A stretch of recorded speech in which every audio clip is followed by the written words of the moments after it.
Supply Chain, Chapter 10, Building Relationship in Supply Chain. Building supply chain relationship. There are two factors that are crucial to a company's growth. These factors have combined and have direct impact on the company's operation. So the first is ability to maintain market share by selling products at a profit. And the second one is ability to access a consistent and high quality supply of necessary products. Supply chain relationship. So the first is relationship with suppliers. Suppliers are perhaps the most important alliances in which to be involved. There is a lot of stake when it comes to forming strategic, mutually beneficial, and trustworthy relationship with suppliers. Whether it is an agreement between two small companies or many larger ones.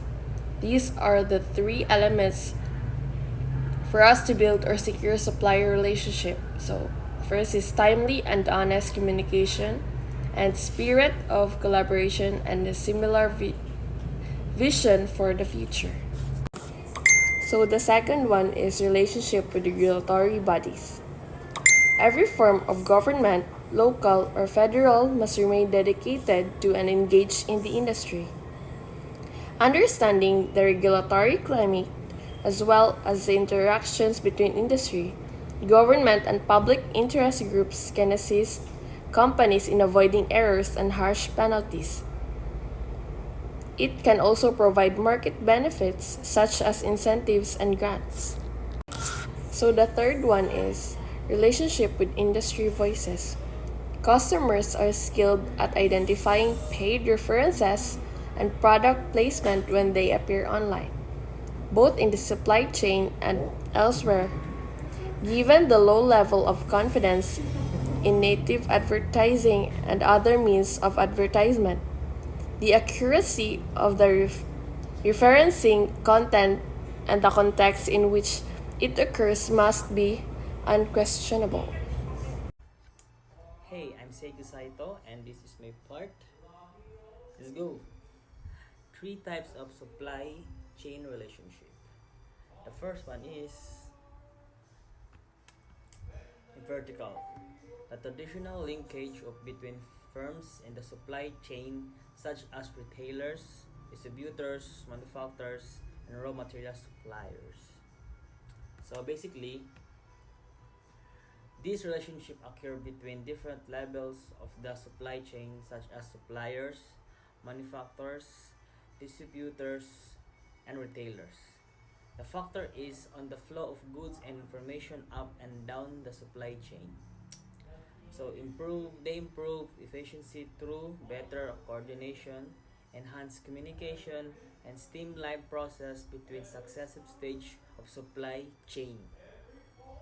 So the next one is tada! Horizontal. Horizontal business arrangement between firms that occupy parallel position in supply chain. So basically, this relationship involves cooperation between firms at the same level of supply chain, such as alliance between two manufacturers or two retailers. The goal is often to achieve economic of scale, share resources, or enter new markets together. Together! So they shared resources and capabilities, increase market power, and potential for innovation through collaborative efforts. So the last one is full collaboration. So business arrangement between firms that occupy both vertical and parallel position in the supply chain. So basically, this type of relationship combines elements of both vertical and horizontal collaboration, involving multiple players across different levels and areas of supply chain working together. It aims for an integrated approach where all parties benefit from shared goals, information, and resources. So they mix efficiency in innovation and resilience of supply chain through comprehensive coordination and mutual support. It enables end-to-end visibility and agility in responding to the market changes. The next one is tada, range supply chain relationship.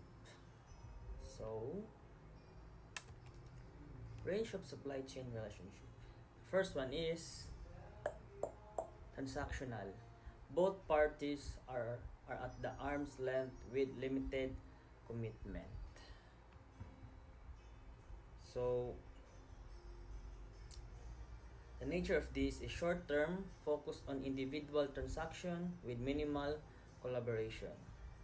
And the characteristic of this is low trust, limited communication, price driven interactions. For example, spot market purchase where buyers and resellers engage in one-time transaction without long-term commitments. So number 2 is over here, collaborative. Two or more businesses, organizations cooperate to drive better long-term combined result. So the nature of this is long-term partnership aimed at mutual benefits. And the characteristic of this is increased communication, joint planning, shared information, and aligned objectives. For example, partnership between manufacturers and the key suppliers to develop new product or improve process. And the third one is strategic. These represent deep and long terms communicate among supply chain partners. Firms willingly modify their business objective and practices to help achieve shared long-term goals and objectives. So, the nature of this is long-term relationship with significant integration and shared goals. Shared goals. And the characteristic of this is high of trust, extensive collaboration, shared risk, and reward aligned strategic interests. For example, joint ventures or alliance where companies could develop products or enter new markets together. So, next slide is tada! Global supply chain global supply chain operations. So,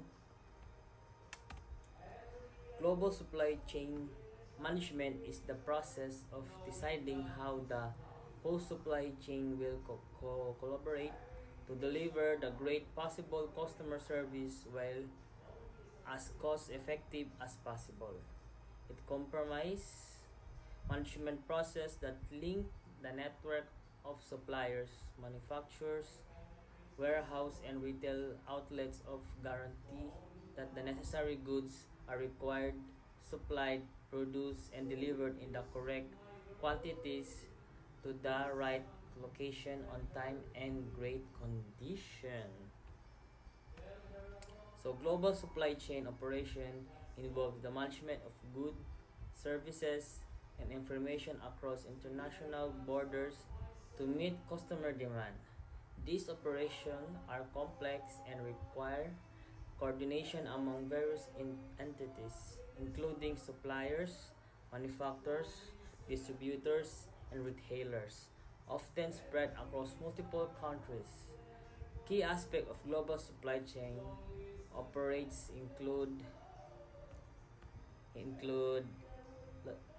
logistic management, computer orientation, customer orientation, operation management, supply chain management, and supply chain coordination.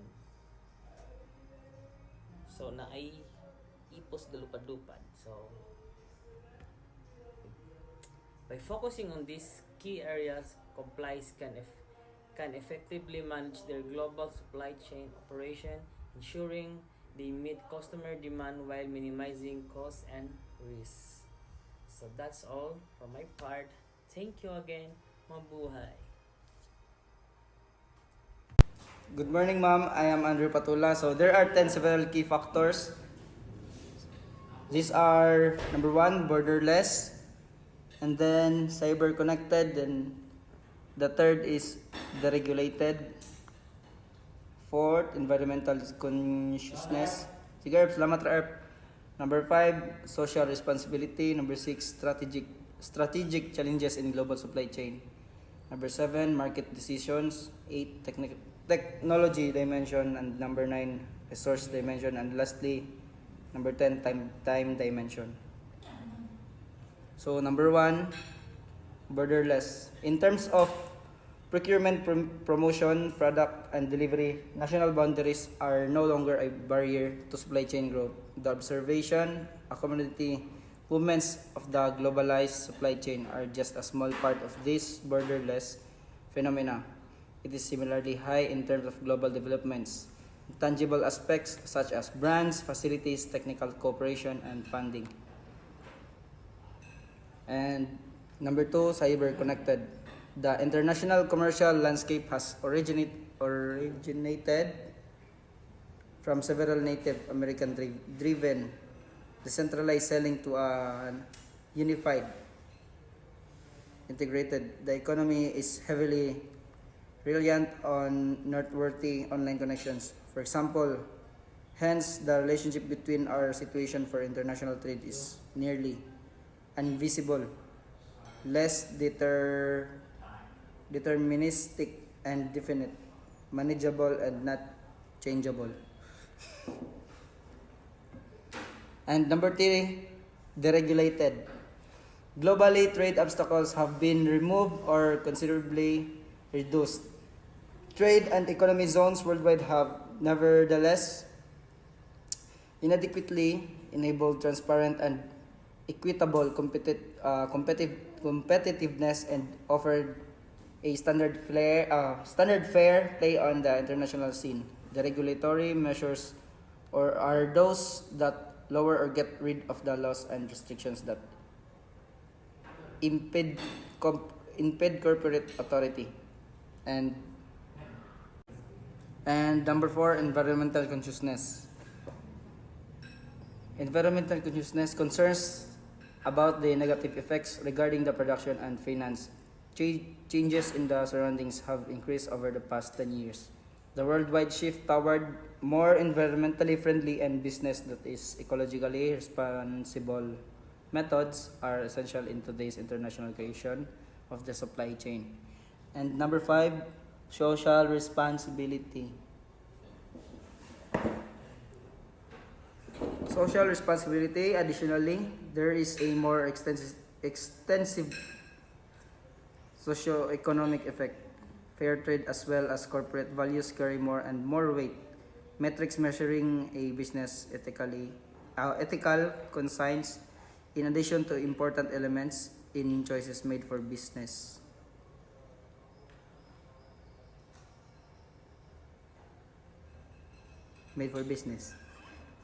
Outside sources, coercion as perceived by the client attacks the core of a business personality. A rising quantity of customers are based on buying choices based on availability, chain, moral principles, and society accountability. And number 6, market dimension. Number 6, strategic challenges. Strategic challenges in global supply chain. On a larger scale, 4 primarily complex issues will take a long time to overall impact and duration on the hotel sector. In addition to an worldwide logistics chain administration a network, such tactical difficulties are frequently dynamic and complex blended together. The gravity of these problems vary the time and business structure.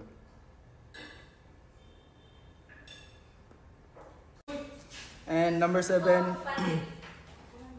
report ko. Number 7, market dimension. As commodities continue to fluctuate, the world economy has made a number of supply chains, ability to control the efficiency and in reactivity, call for variations, jeopardize the supply chain power and resource configuration, lead management and coordination time in the market for products, frequently aspects the supply and a bullwhip effect chain, which leads to higher operational expenses as well as faulty goods and services transport.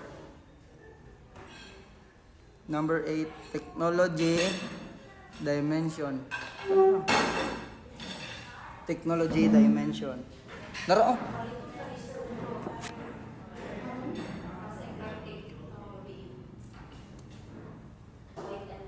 Most of the strategic challenges that So continue number 8, technology dimension. Most of the strategic challenges that management of the supply chain has long acknowledged as technology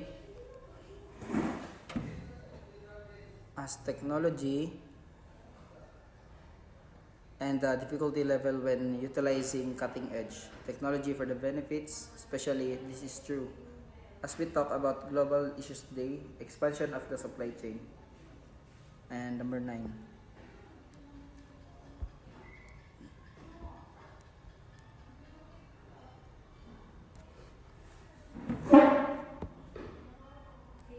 Number 9. Resource dimension. Global supply chain expansion is motivated by need for worldwide access to new funding sources and the necessity to permit the effective utilization of current resources to produce financial output. The term resource describes any tactical important resource, including monetary worth, education, natural resources, resources linked to assets and services. And lastly, number 10, dimension. So number 10, time dimension. Most major issues with global supply chain are related to timing connected, and they are now more connected than ever. If only that time disparities were equivalent to their other considerations, could create or destroy a supply chain when an opportunity presents itself. The one who grasps the primacy over competition typically yields more advantages. Numerous new consumers electronics are priced competitively to see who can be the first to develop them and become the head of the sector. The price and primary areas of expertise of both in the internal supply chain and its measurement and success are successful. In opposition to time, inventory costs rise if products are not flown sufficiently quickly. Lead and throughput throughout times have a substantial impact on the responsive of the supply chain. Global supply chain response approach. Collaboration. Collaboration is one of the most popular supply chain management processes. Mostly global supply chain management strategies emphasize coordination and collaboration rather than competing with one another. Inter-firm collaboration is especially described in the field of supply chain management as working together to achieve a common goal. Depending on the project and industry, collaboration may take various forms. Supply chain integration. A supply chain is essentially a network with several participating firms as participants. A global supply chain has a network that spans the globe, and the network's participating members organizations may be individuals from every country. As a result, supply chains are voluntarily established organizations with shifting loyalties and often antagonistic relationships within member companies. In the supply chain, communication and the visibility are often absent. In other words, supply chains cannot be pre-integrated. Divergent product portfolio. Do not put all the eggs in one basket, as the old adage says. It makes sense when implementing a multinational supply chain strategy as well. In terms of demand management, the conventional wisdom is similar to the divergent asset portfolio technique that would also make a lot of sense when the global market becomes the stage for the supply chain, and the world economy is characterized by volatility and diversity. Development Develop the blue ocean strategy. Rather than fighting in already crowded red zone, a much more fruitful approach is to establish a new business niche in the blue oceans, where competition is significant. This groundbreaking strategic solution was developed by Professor Cham Kim and Renee Maubourgeon in 2005 and published in the co-authored book Blue Ocean Strategy. Although most companies work in such turbulent seas, the authors conclude the book that its strategy would become more difficult to continue in the future. The most competitive supply chains in the future will thrive not by competing with the consumer space primed for growth. They have noticed that overcoming challenges can be accomplished more successfully than really doing it. Pursuing world class excellence. To survive global difficulties and achieve long term commercial success, one critical feat is always needed, and that feat is world class quality. Almost all well known world class supply chains and all industrial markets have shown productivity advantage over broad range of measures. The term world class performance refers to the greatest degree of global corporate achievement that has stood the test of time. In contrast, the term is more than simply a title. In the end, fitness is what distinguishes business champions from failure.